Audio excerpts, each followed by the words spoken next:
So the lights are on and the machines are in test mode, at least over here in Palma Airport in Mallorca, gearing up for the rollout of the entry and exit system starting from the 12th of October this year.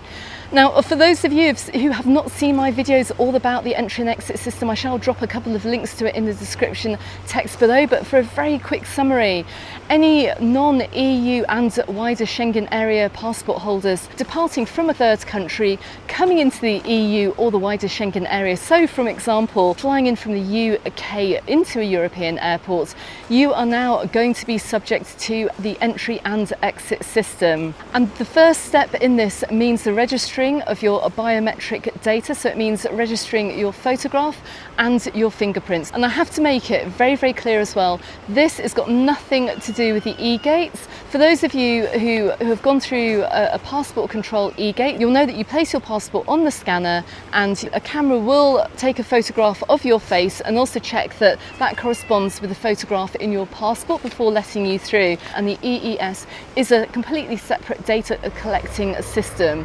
It's essentially going to replace passport stamping, and it's going to keep a really tight control on those of you, say from the UK, coming over here to Europe on holiday, or for those of you who are coming over here to use your second homes, to check that you're not overstaying 90 days in a rolling 180-day period. Because if you do that, you could be subject to an EU ban and, well, you'd be banned from going on holiday basically. So this is why it's being done. Controls have not really been put in place before, and it really did depend on passport officials checking the stamps, checking how much time you've spent here, and it hasn't been enforced. After you've registered your biometric information for the first time, you'll then go on ahead and use the passport e-gates. Following that as well, you are then going to go ahead and get your passport stamped, and this manual passport stamping will continue until April. So on the basis that the registering of the biometric data is going to take a couple of minutes for each passenger, it's understandable that airports are very nervous about this, and this is why we're going to be seeing a gradual rollout. Now over here in Spain, even though we're seeing the machines are lit up in all their glory over at Palma Airport, only one flight at Madrid Airport will be running a test from the 12th of October. And it's the same as well throughout Europe. There is going to be a phased rollout. So we are looking at Düsseldorf Airport in Germany is going to be the initial implementation airport for the EES, followed by Frankfurt and Munich airports, and they're going to be following in phases. Schiphol Airport in Amsterdam, they're going to start registering biometric data from November rather than immediately. In Slovenia, Ljubljana, Brnik, Maribor, Slivinica and Portoros airports will gradually introduce the EES as well. I'm wondering if I pronounced those correctly, let me know in the comments. In Croatia as well, they're going to have limited hours on the EES machine. They're just going to have them on for 4 hours a day. But all of this indicates that the airports are nervous about it, and there is going to be a gradual and very slow rollout, and rightly so as well, because this could have a catastrophic impact to travel. And you know, obviously airports want to make sure that things are up and running. Expect queues though. This is not going to be a smooth process where we're not going to expect queues, but hopefully in the future when people start to get registered in volume, it will speed up the passport stamping process, and hopefully we're not going to see too much of a hold up at the airport in the future. Okay, so what about over here in Palma? Well, as you can see by this footage taken by the lovely Louise, who is one of the admin team from the Mallorca Under the Sun Facebook group.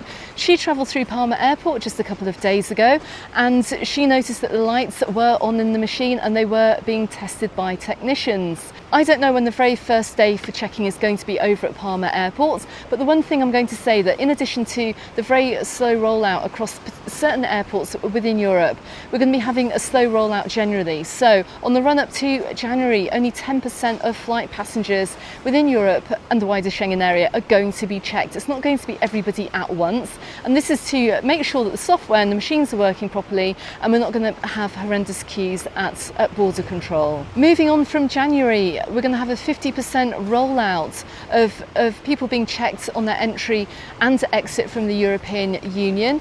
Moving on up to April, where we're going to hopefully have a 100% rollout of the EES. Just bearing in mind as well, once you have your your biometric photograph and your fingerprints taken, it should be a much smoother process. So when you actually exit the EU, hopefully it will just be a case of you looking at the machine, it takes your photograph, registers that you're leaving the EU, and that's it. You can move on and you're on your way. But it is going to be this registration process that is going to take a little bit longer.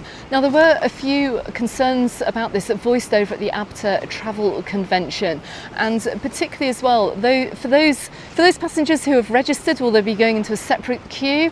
Will those who haven't registered go into another queue? Will residents who have the right to live over here in Europe, will we then get whisked through in another queue? Who knows? Also as well, you will have seen in my previous videos when I've been over at Palma Airport the machines, and you can see that they're set at a very particular height. How will this affect wheelchair and special assistance passengers? I do not know. How will it affect those passengers with hidden disabilities? I don't know either. I guess it's going to be as much of a test for us travelling as it will be for the airports to try and figure out any pain points in the travel process and trying to figure out a way of overcoming those. So travel for next summer will be seamless, and trust me, I'm sure they're going to be trying their hardest as well to make sure that they keep the travel process as simple as possible for you guys coming over here on holiday. Also as well, I've seen Simon Calder post on the Independent newspaper Instagram a video of him going through St Pancras station in London and registering his biometric data over there. And he was asked some questions. He was asked actually 3 questions. He was asked, do you have proof of accommodation? Do you have a return ticket? And do you have medical insurance? And I believe that this is a French government specific question. Will some countries be incorporating questions into the EES? Even after you've registered, every time you enter, will you have to answer these questions when you enter a country? I do not know. I honestly don't know. And also, I just want to say as well about the subject of insurance. I've brought it up in the past. We've had questions, we've had posts about insurance as well, and medical incidents happening on holiday. Please make sure that you take out travel insurance when you book your holiday, because even though there is a reciprocal healthcare agreement between the UK and all the European countries, please make sure you have private health insurance. Over here in Mallorca, if you do have an accident, if you are taken to hospital, you will be taken to a private hospital, at which case you'll be asked to pay for your treatment if you do not have private medical insurance. The only way you will not have to pay for private medical treatment is if you end up in a state hospital, which the ambulances, it seems, will not take you to, judging by all the comments I've had on the channel and on the Facebook group and all the messages I've received this year. So please take out the insurance. However, looking at these EES machines and the questions that they will be asking on them, they are very simple and the machines do look easy to use. As I said as well from my last trip through Palma Airport, there are plenty of staff there, and there will be plenty of staff to help you as well, particularly if you can't read or understand what's on the screen too. Also at the ABTA Travel Convention as well, I heard that should there be really huge queues, and these EES machines do bring chaos to travel, that the airports will be given the right to shut down these machines for a 6-hour time period as well, to get passengers moving through the airport and reverting back to manual stamping. This is able to happen, but hopefully it won't be needed, but it's something that can happen in next summer if it is needed, particularly if you get loads of flights arriving at once, I'm guessing. So it is going to be interesting times ahead. It's going to be interesting times not just for us, but also for those guys over at the airport having to implement all of this. I would like to hear from you in comments on this video. Let me know what your experience has been if you do get an EES check. Whether you're travelling over here to Mallorca or you're going anywhere else in Europe, let me know what your experience has been on this video. I'll also go and pop a post over on the Mallorca Under the Sun Facebook group. You can feel free to comment on that as well.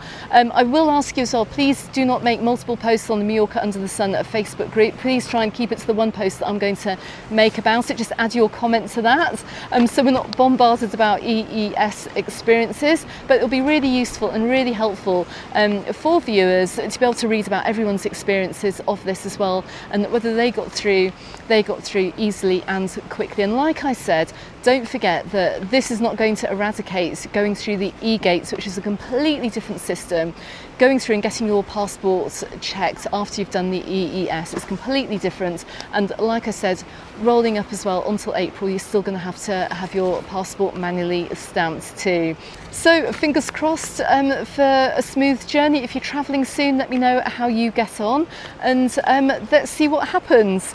But at which point as well, I'm going to say subscribe to the channel if you haven't done so already. I will try and pick up on any pain points that travellers are having, and also how it's going to affect your holiday in the future. But hopefully as we roll through to the 2026 summer season, we're just going to have good news about this. I really, really hope that that is going to be the case.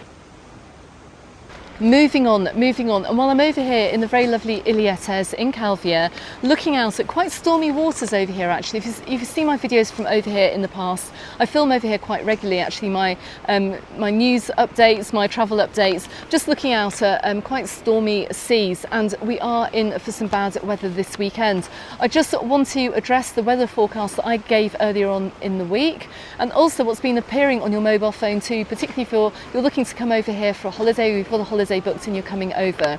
The weather for this week looked particularly terrible, but I have to say it has been a remarkably nice week considering the forecast that we were given right at the beginning of the week. The main weather warning I have in place is going to be for Saturday. It's going to be for Saturday the 11th of October. We're looking at a really severe weather warning in the northeast of the island, around Alcudia, around Porto Poyensa. We've got a moderate weather warning in the south of the island. Please enable your mobile phone notifications for weather warnings as well, and please take heed. Don't go out in a hire car, and maybe just stay quite locally to your hotel just for a day. Normally when the rain does pass quite quickly, you'll find that the sun will be out soon, but it does look like the rain that the awful storms that they're having over on the mainland at the moment are going to be heading our way for a day at least, and it's going to leave some slightly unsettled weather over here. But like I said, don't worry too much if you are coming over here, because considering we're supposed to have had a very, very rainy week, it has actually been really nice. Anyway, guys, thank you very much for watching. I will be back on Monday with another island update with the top news stories from the island, and also the weather update for the week ahead too. In the meantime, you can find me on Facebook and on Instagram, also called Mallorca Under the Sun, and I look forward to seeing you on the next video. Goodbye for now.